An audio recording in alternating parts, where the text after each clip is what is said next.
anak-anak semua kelas 8 A, B, dan C yang saya hormati dan saya banggakan. Mari sekarang kita teruskan pelajaran selanjutnya, yaitu kitab. Nah, sebelum kita masuk pada pelajaran, mari kita berdoa dulu, yaitu baca suratul Fatihah yang pahalanya pertama kita hadiahkan kepada Rasulullah Muhammad SAW. Nah, kemudian kita hadiahkan pada guru-guru kita, baik yang masih hidup atau sudah meninggal dunia.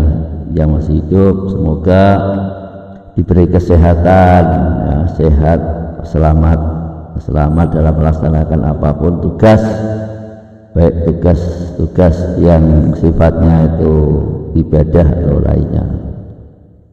Dan juga dihadiahkan pada guru saya Syekh Mas Bilasem beserta istrinya dan juga beserta anak-anaknya, yaitu Syekh Mas Bilasem, orang-orang dicintainya, orang-orang yang dan guru-gurunya, dan juga pengarang ini kitab Suratul Fiqhiyah Laumul Fatihah. A'udzubillahi minasyaitonir rajim. Bismillahirrahmanirrahim. Alhamdulillahirabbil alamin. Ar-Rahmanir-Rahim. Maliki yaumiddin. Iyyaka na'budu wa iyyaka nasta'in. Ihdinas siratal mustaqim. Siratal ladzina an'amta 'alaihim ghairil maghdubi 'alaihim waladdallin. Rabbi firli wa liwalidayya wa lil mu'minina amin. Bismillahirrahmanirrahim. Nah, sekali lagi khusus pada guru saya Syekh Langsung dan istrinya dan juga saya orang-orang dan guru-gurunya. Lahul Fatihah. A'udzubillahi minasyaitonir rajim. Bismillahirrahmanirrahim. Alhamdulillahirabbil alamin. Ar-Rahmanir-Rahim. Maliki yaumiddin. Iyyaka na'budu wa iyyaka nasta'in. Ihdinas siratal mustaqim. Siratal ladzina an'amta 'alaihim ghairil maghdubi 'alaihim waladdallin. Rabbi firli wa liwalidayya wa lil mu'minina amin. Bismillahirrahmanirrahim. Alhamdulillahirabbil alamin. Wa bihi nasta'inu ala umurid dunya waddin. Wassalatu wassalamu ala asyrafil anbiya'i wal mursalin sayyidina wa maulana Muhammadin wa ala alihi wa ashabihi wa alina ajmain, amma ba'du. Qala rahimallah. Bismillahirrahmanirrahim. Tajib alawi tajibu. Nah, ini halaman 41. Jadi anak-anak, saya harap kalian betul-betul diperhatikan ini, ya, sebab ini pelajaran penting masalah sholat. Nah, sholat ini adalah dikatakan suatu ibadah yang besok pertama kali dihisab di hadapan Allah ketika hari kiamat, yaitu sholat. Sholatnya bagus, lain seluruh amal ibadah bagus. Kalau sholatnya tidak bagus, seluruh amal perbuatan lainnya ya tidak bagus. Na'udzubillah, subhanallah. Bismillahirrahmanirrahim. Jadi kalian bawa apa? Buku tulis dan pulpen, ya. Kemudian ini yang telah melaksanakan tugas bisa dihitung. Subhanallah. Kalian ini waktu corona dibuat kesempatan untuk main-main, ya. Saya tidak tahu kalau pelajaran yang lain, tapi pelajaran saya ini baru beberapa anak. Itu pun tidak sempurna, ya. Seperti ini anak kelas A. Kalau B dan C ini tidak ada yang store. Ini mudah saja kok. Saya kira kalau yang pesantren itu nanti sebentar lagi ya datang, tidak masalah, di rumah dikerjakan ini. Jadi kamu sempatkan ini, yang belum ikut kasih tahu nih, supaya mengikutinya, daya dosa kalian ini. Bismillahirrahmanirrahim. Alladzi tajibu alaihi sholat. alladzi tai wong tajib kang wajib kali ngatasi lali apa as-sholatu sholat. Ini orang yang wajib melaksanakan sholat. Siapakah yang wajib melaksanakan sholat? Ini jawab. Tajibu wajib as-sholatu apa sholat ala kulli muslimin ing atase saben wong Islam. Baliyun kang balik, akilin kang sempurna akale, tahirin kang suci. Jadi syarat wajibnya sholat ini ada 4. Satu, tiap-tiap orang Islam yang sudah balik, berakal dan suci. Suci ini, balik ini nanti ada tanda-tanda balik di bawah. Jadi nanti ada suci, itu suci dari apa? Maksudnya itu. Ini suci dari apa? Balik. Kalau berakal ini tidak ada tanda-tandanya. Orang yang tandanya kalau orang yang berakal bagaimana? Nah, ini mampu membedakan mana yang baik dan mana yang tidak baik, yaitu orang yang berakal. Alamannya orang yang berakal seperti itu. Sebagaimana di dalam apa namanya itu kali pelajaran akidah atau tauhid, yang namanya orang yang berakal adalah orang yang mampu membedakan mana yang hak dan mana yang batal, mana yang baik dan mana yang tidak baik, mana yang bisa diambil manfaat dan mana yang tidak bisa diambil manfaat. Nah, itu namanya tanda-tanda orang yang berakal. Nah, wasabi utawi bocah cilik, ora kok bayi, bocah cilik. Iya balago nalikane wis tumeka kono sapa sobi. Jadi tatkalane wis tumeka sapa sobi, bocah cilik, tumeka sabe asinina ing itu pira-pira taun. Jadi ini wis umure 7 tahun.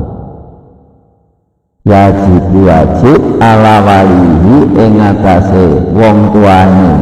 Jadi wali wong tuane. Ala walihi ing atase waline. Sobi apa ayak muro yang perintah kono sapa wali ing sobi. Apa yang merintahi kono sapa wali ing sobi diperintah disolati kelawan sholat. Nah, wa idza balawa tatkalane wis tumeka kono sapa sobi asyara sinina ing 10 pira-pira tahun, wajib mongko wajib apa zurbihi mukul sobi dipentung ala tarbihi ing atase oleh ninggalake sholat. Liya tamarrona drapun yen to kulino, drapun ya supaya, tapi supayane iki luwih mantep. Nah, tinimbang supaya liyane dadi tegese luwih mantep piye. Dadi nek ndekne iki mang wong tuane iku senantiasa memberi peringatan tiap-tiap waktu dan saat untuk melaksanakan sholat. Nah, ini dia bisa membiasakan. Nah, jadi kata-kata drapun ini wong tuane itu senantiasa memberi peringatan,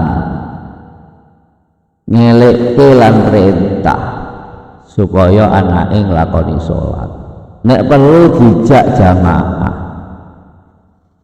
Nah, alaihi atase sholat. Liya tamarrona Drapun yen to kulino kono sapa sobi alai atase salat.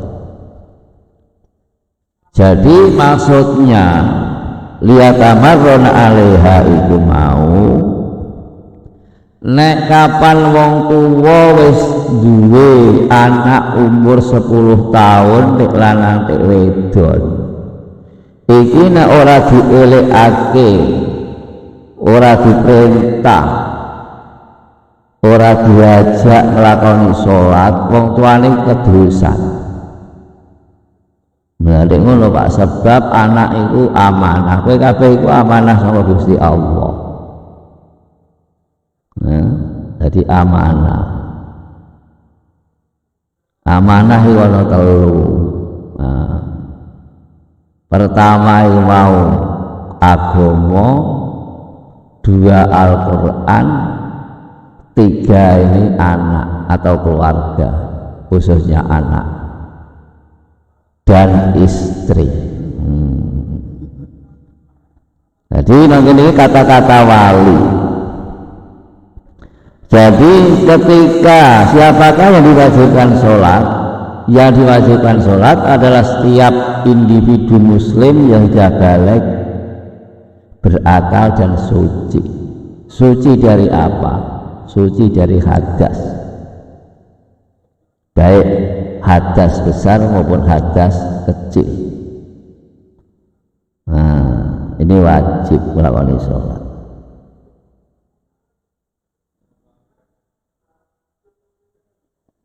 Nah, kemudian ketika anak ini sudah umur 7 tahun, orang tuanya wajib untuk memberi peringatan dan memerintah pada anaknya untuk sholat. Wali ini adalah, ya, wali itu kalau dari miturut nasab itu orang yang haram dinikah, haram dinikah mahram. Jadi wali itu orang yang apa? Orang yang mempunyai predikat asobah. Nah, itu kalau laki-laki. Jadi wali ini kalau laki-laki yaitu orang yang punya predikat asobah. Nah, ya, saya tulis wali. Jadi kalau dari laki-laki wali, kalau laki-laki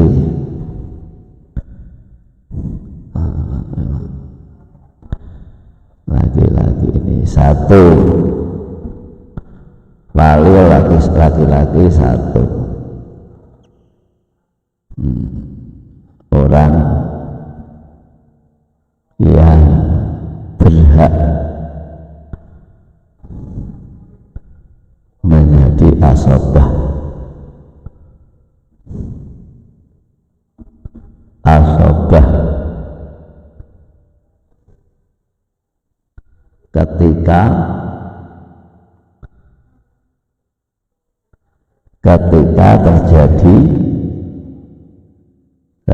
terjadi warisan.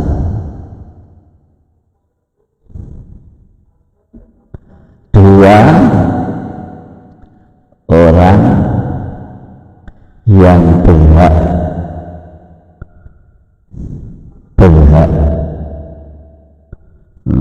menjadi wali nikah. Nah, artinya jika perempuan itu mau nikah, nah ini dia bisa menjadi wali. Orang yang tidak menjadi wali nikah. Jadi ini mas, nah, mas, kakang lah cara Jawa, Pak Di, Pak Cik, bapak, mbah kabeh iki wajib nyelekke putune ponakane kon lakoni salat. Nah, ini yang berarti asobah. Lek perempuan ya kangane bapake, mbahe lanang, buyute, Pak Elik. Nah, iki wajib perintah gunakane kon nglakoni salat. Nah, kemudian ketika sudah umur 10 tahun, nah ini wali ini wajib memukul. Nah, caranya mukul bagaimana? Jadi orang jauh cengeli dipukul, diantem utawa awake diantem ojo. Atau sikile diantem ojo pincang malah payah alam cacat. Lah piye carane? Lah ini seperti ini. Tangan dipegang. Jadi tangannya anak dipegang dengan tangan kiri. Tangan kanan membawa apa? Pecut ya nek kene ya menjalin apa wilah. Jawane setengah meter diantem kene antara telunjuk dengan jempolnya. Jadi ini contohnya ini dalam gambar bisa lihat sini. Ah, diantem gini.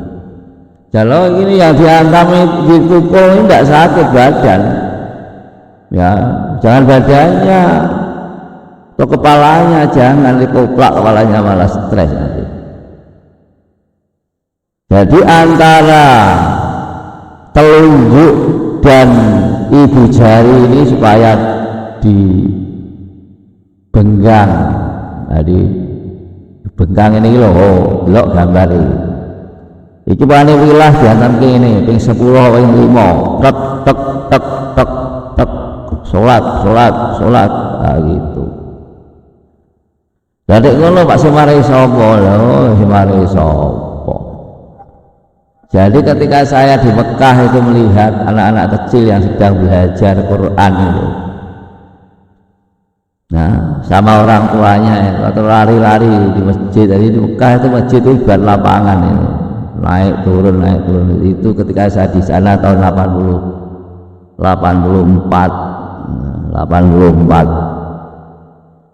saya melihat di masjid seperti itu cara mendidik orang Arab, ajaran Kanjeng Nabi. Jadi guru pun begitu juga, pegang tangannya murid. Nah, disuruh menggang ini antara ibu jari dengan telunjuk ini, diantem karo apa menjalin cara Mekah. Ping pira, ping 3, ping 5 gitu. Nah, supaya dia melaksanakan apa? Sholat.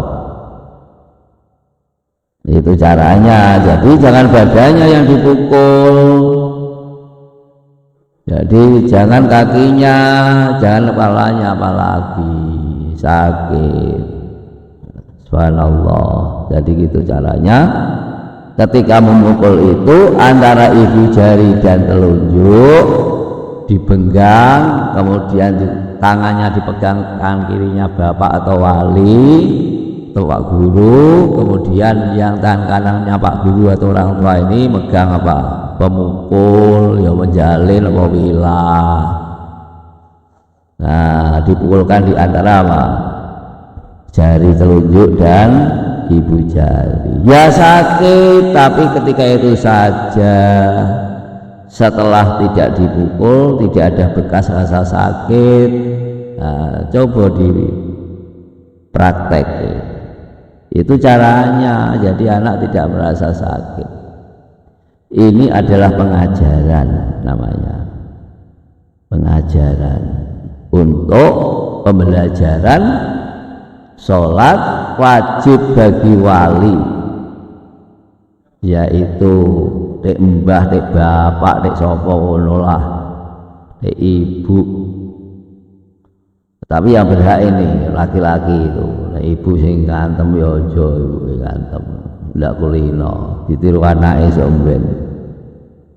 Jadi serahkan sama bapak atau pada pakciknya ya ngono, aja keras-keras. Kok ditempiling mana-mana apa macam nih, kelenger wayah malah. Makanya harus belajar bagaimana cara memukul anak itu. Hanya dikatakan supaya dipukul, tapi ada tata cara mukul. Jadi sebagaimana yang saya dapatkan ketika saya ada di Mekah. Jadi tak praktek nang Jawa. Itu ketika kita melaksanakan pembelajaran yang ada kaitannya dengan masalah sholat. Nah, jadi orang tua ini senantiasa harus memerintah, mengingatkan. Nah, memerintah, mengingatkan dan mengajak. Nah, ini kata-kata lihat tamarona ini. Nah, jadi orang tua. Jadi ketika anak umur 10 tahun, nah, ketika anak umur 10 tahun, 10 tahun, nah, wajib orang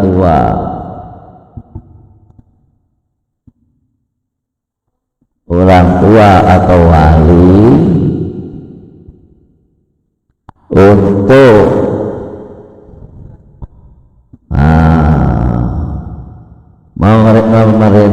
perintah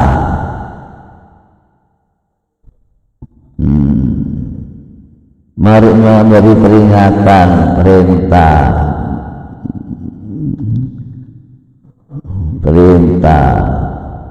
mengingatkan,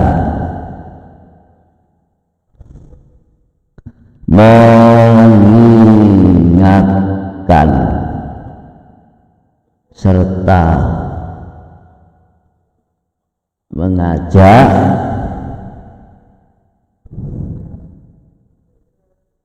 anaknya untuk mendirikan sholat. Nah, mendirikan sholat, bukan mengerjakan sholat, mendirikan sholat. Nah, kalau tanya masalah kalian apa pak bedanya mendirikan dengan mengerjakan? Nah, kalau mengerjakan ini ya semaunya. Kadang-kadang sujud pun tidak tumaninah, iktidal pun tidak tumaninah, rukuk pun tidak tumaninah, bahkan sampai berdiri pun tidak tumaninah. Padahal tumaninah ini ya, kalau di dalam kitab kamu nanti dalam rukunnya sholat atau fardunya sholat ini dihitung menjadi rukun ya, soalnya kalian ini anak-anak oleh radio itu nanti rukun malah dilakoni. Jadi nek sujud memplek harus diangkat batu saka tempat sujud. Rukuk ya ngono lagi apa jenis merunduk langsung naik tangi seperti anak-anak itu loh. Nah, di tempat saya itu di musola saya lihat kalau sholat seperti itu. Nah, makanya di sini nanti kalian setelah sampai rukun sholat itu ada pembagian atau macam-macamnya rukun sholat itu ada 17. Ini memasukkan tumakninah yang 4. Nek rukune siji 13. Lah tumakninah ini bukan termasuk rukunnya. Tapi tingkah lakunya sholat itu adalah tumakninah. Maka dikatakan mendirikan. Jadi ada barang yang berdiri itu mesti tegak, tenang. Nah, tapi kalau mengerjakan itu berbeda, bisa-bisa goyang-goyang. Nah, ini kamu harus jeli dalam masalah ini. Jadi ketika anak umur 10 tahun wajib orang tua atau wali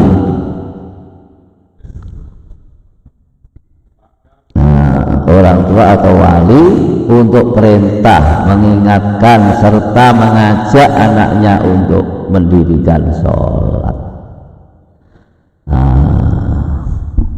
Supaya dia membiasakan, menjadi biasa, supaya anak tersebut menjadi terbiasa untuk mendirikan sholat, menjadi terbiasa untuk mendirikan sholat, untuk mendirikan sholat.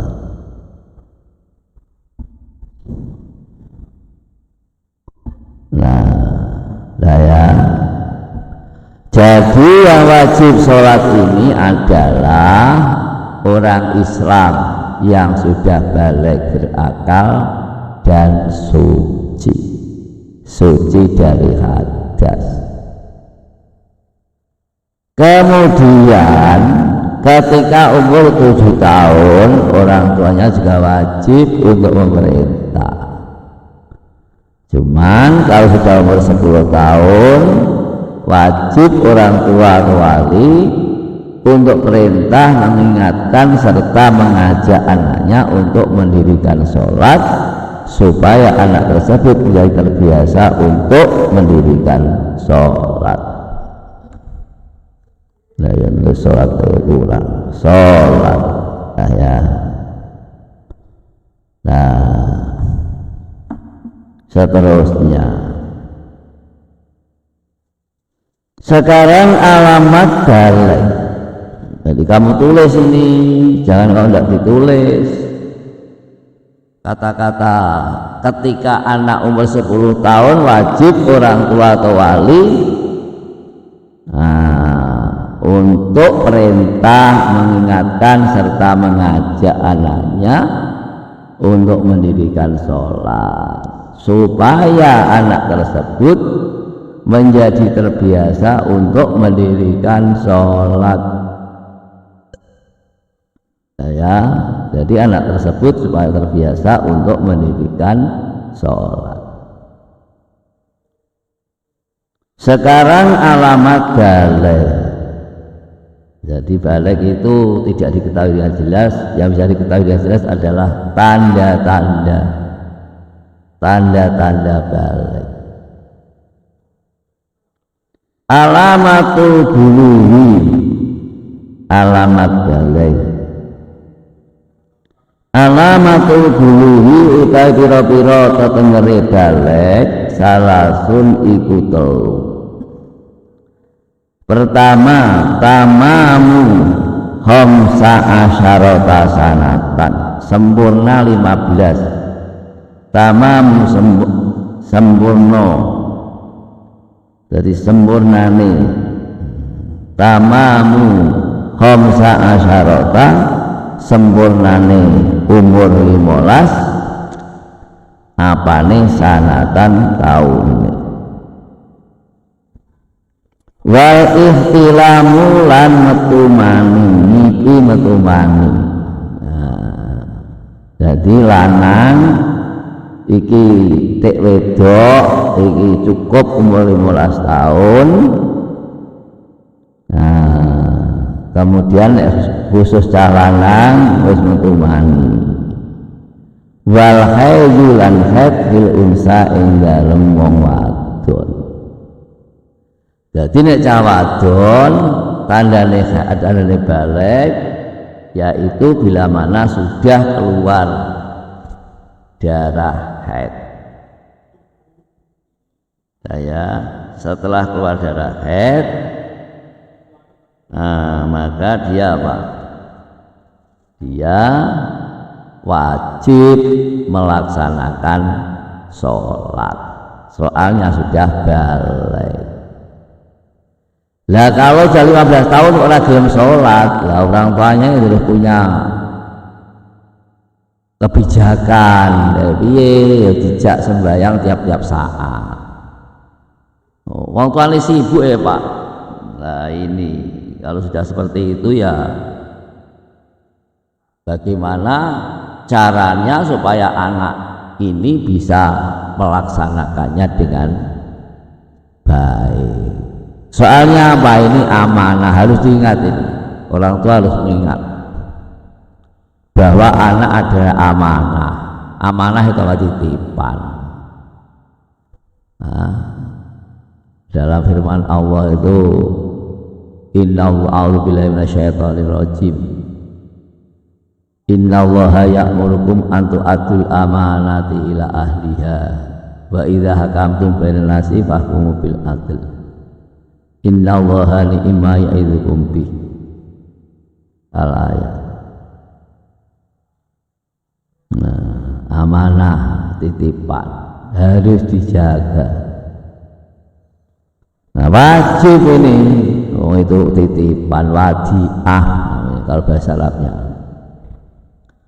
al-wada'i, jadi amanah, termasuk bagian ketiga.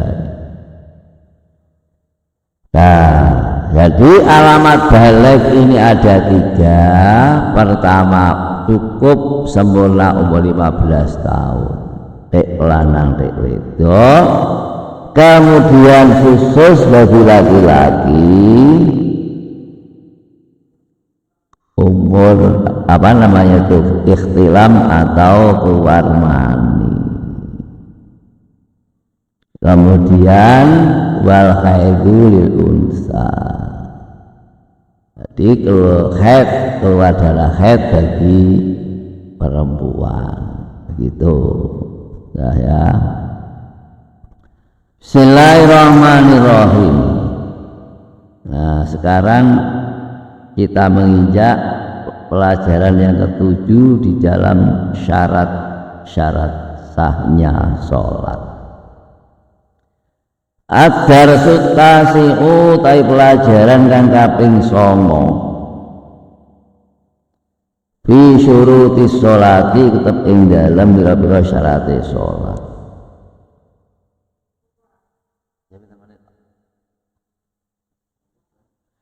Jam 11 berapa?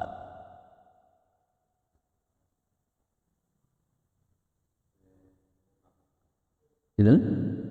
Ya, sholat jam itu. Bismillahirrahmanirrahim. Ad-darsu tasi'u, tai pelajaran kang kaping 9. Fi syuruti sholati, iku tetep ing dalem nerangake pira-pira syarate atau pira-pira syarate sae sholat. Jadi supaya sholat itu sah, ya, bisa menggugurkan kewajiban pertama, kedua kalinya ya diterima dening Gusti Allah. Nah, sehingga akan mendapatkan imbalan yang sempurna. Iku mau kudu netepi syarat-syarate sholat.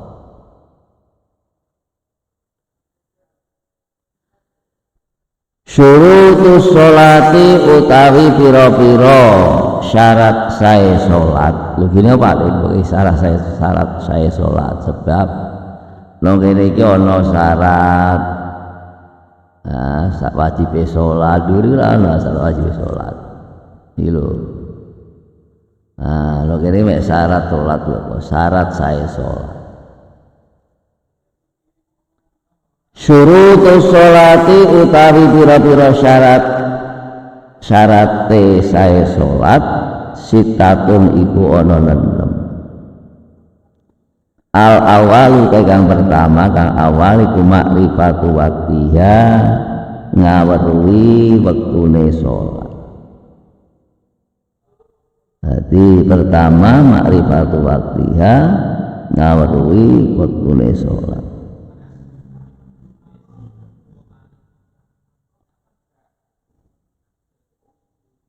Ya, al awalu tekan pertama iku makrifatu waqtiha, ngaweruhi waktune manjinge salat. Ngono lho. Dadi salat iki harus manjing apa urung. Wasali kaping 7 iku taharatul badani, sucine awak.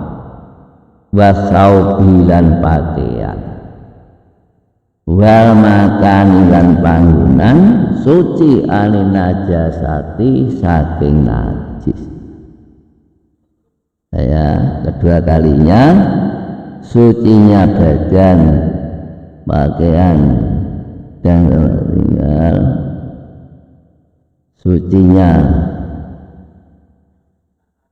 sucinya badan, sucinya pakaian dan sucinya tempat dari najis.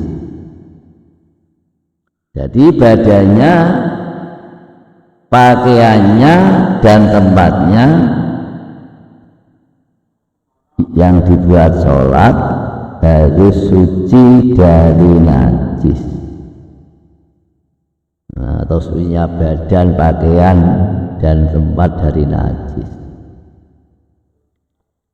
Wasalisu tai kaping telune iku toharatul hadasaini, suci saking hadas loro, suci saka hadas loro. Wa rafi'u tai kaping papat iku istiqbalul kiblati, madhep kiblat,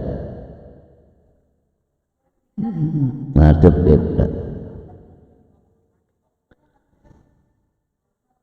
Wal khamisu kaping 5 iku satru aurati, nutupi aurat. Wasadisatu makrifatu furudiya wa sunaniha. Wasadisu kaping 6 iku makrifatu furudiya wa sunaniha.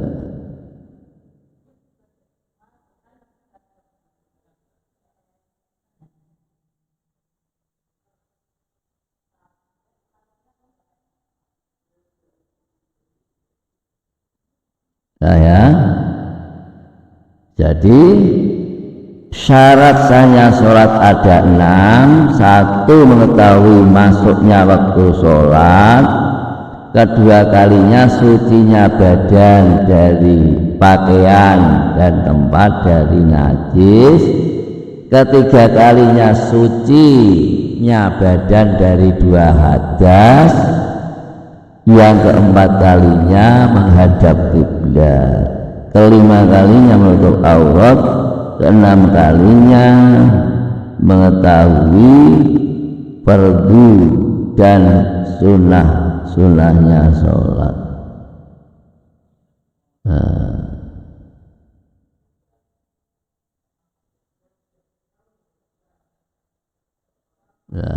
Jadi adapun syarat sahnya sholat ini ada 6. Pertama, mengetahui waktu sholat sudah masuk. Kedua kalinya sucinya badan, pakaian dan tempat. Kemudian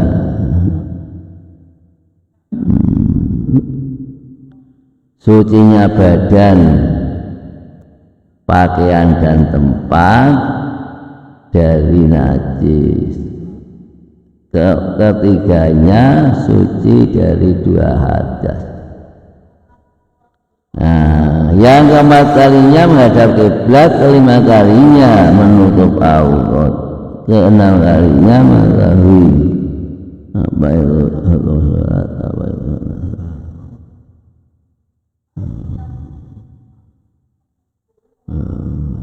Ya Rabbi, subhanallah, walhamdulillah.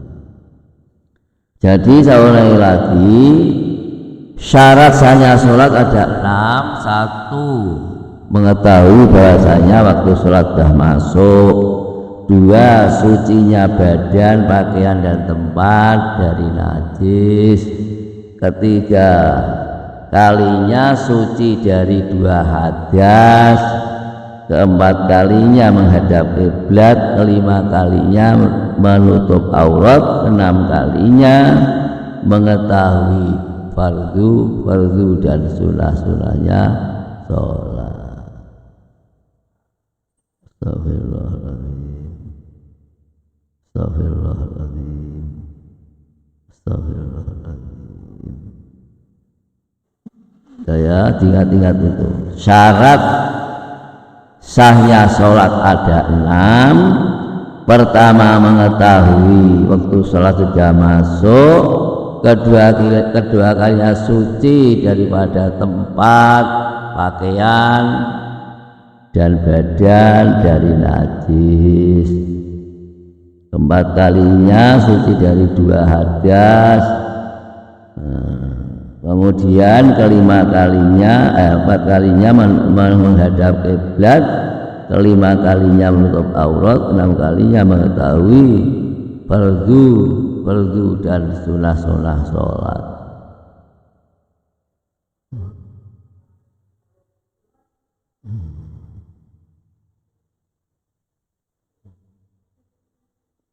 Ya. Jadi pertama adalah mengetahui waktunya sholat sudah masuk, kedua kalinya sucinya badan, pakaian dan tempat yang untuk sholat dari najis, ketiga kalinya suci dari 2 hadas, keempat kalinya menghadap kiblat, kelima kalinya menutup aurat, keenam kalinya mengetahui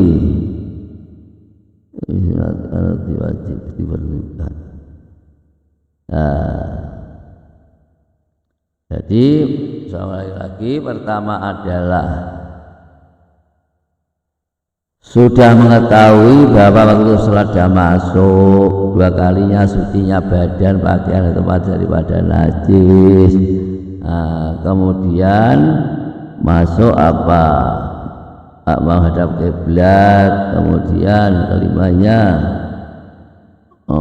ini adalah keenam kalinya mengetahui fardu dan sunahnya sholat. Jadi pertama mengetahui waktu sholat jam masuknya waktu sholat, kedua kalinya sucinya badan, pakaian dan tempat dari najis, ketiga kalinya suci dari 2 hadas, keempat kalinya menutup aurat, kelima kalinya menghadap kiblat, keenam kalinya mengetahui mana yang perlu.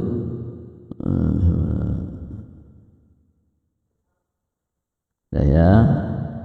Jadi ada syarat wajibnya tadi. Kalau syarat wajibnya 3, pertama adalah Islam, kedua kalinya mukallaf atau balik dan berakal, kemudian selanjutnya adalah suci dari baik dari hadas dari najis. Kemudian syarat sahnya sholat di sini ada 6. Pertama, mengetahui bahwa waktu sholat sudah sampai, waktu sudah masuk. Kedua kalinya sucinya badan, pakaian dan tempat dari najis. Ketiga kalinya suci dari hadas besar dan kecil. Keempat kalinya menghadap kiblat. Kelima kalinya menutup aurat mesti dengan pakaian yang suci. 6 kalinya mengetahui fardu dan rukunnya sholat. Ya. Sekarang kalian saya tugas, walaupun kamu tidak kerjakan, besok ada tatap muka saya minta ya, tuntut kamu tulis. Nah, tugas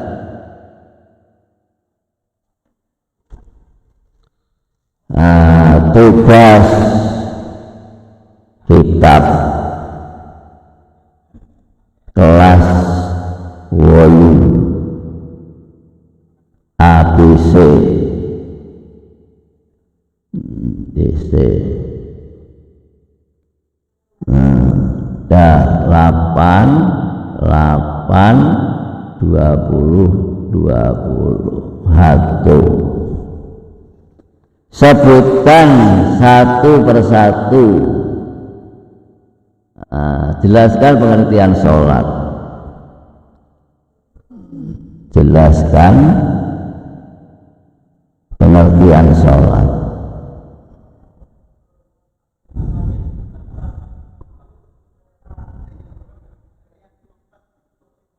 Dua, sebutkan satu persatu rukun ucapan.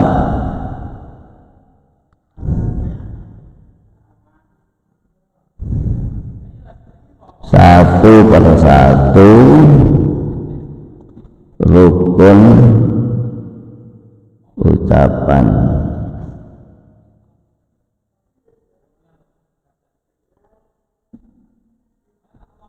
Tiga, sebutkan satu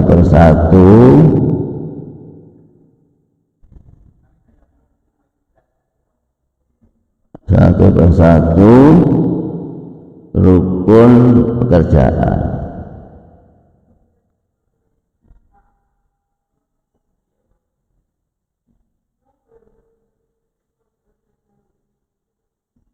Empat, jelaskan apa sebab lebih utama-utamanya sholat amal. Empat, jelaskan apa sebab lebih utamanya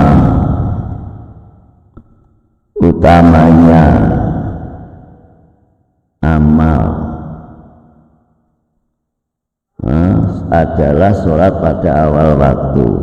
Amal adalah sholat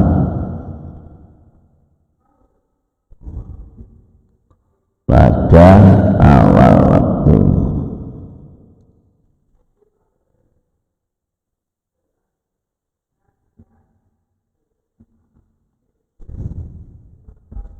Lima, sebutkan 5 macam waktu yang diharamkan sholat.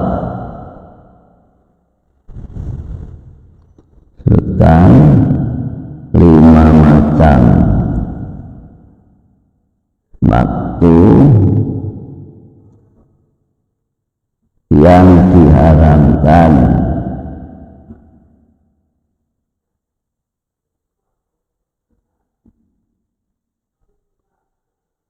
sholat.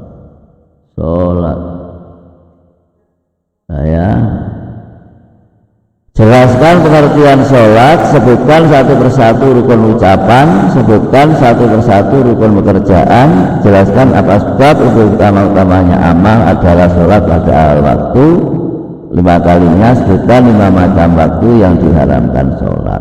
Nah ini kalau besok, kalau kamu diantarkan di rumah, besok saya tarik kalau sudah masuk, karena ini penting untuk mengisi bagaimana kamu punya nilai nanti itu. Kamu ini sudah kelas 8, jadi harus tidak sebagaimana kelas 7 dulu ya.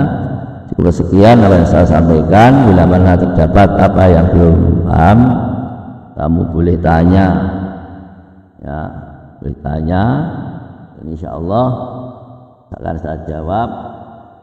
Nah, kemudian semoga bermanfaat pada saya dan kalian semua. Bisa menambahkan apa, kalau sholat nanti bisa sesuai dengan tuntutan syarak dan terima oleh Allah Subhanahu wa taala, sehingga kita besok di alam mahsyar bisa terselamat. Amin Allahumma amin. Wabillahi taufiq wal hidayah. Mari kita baca alhamdulillahirabbil alamin. Wassalamualaikum warahmatullahi wabarakatuh.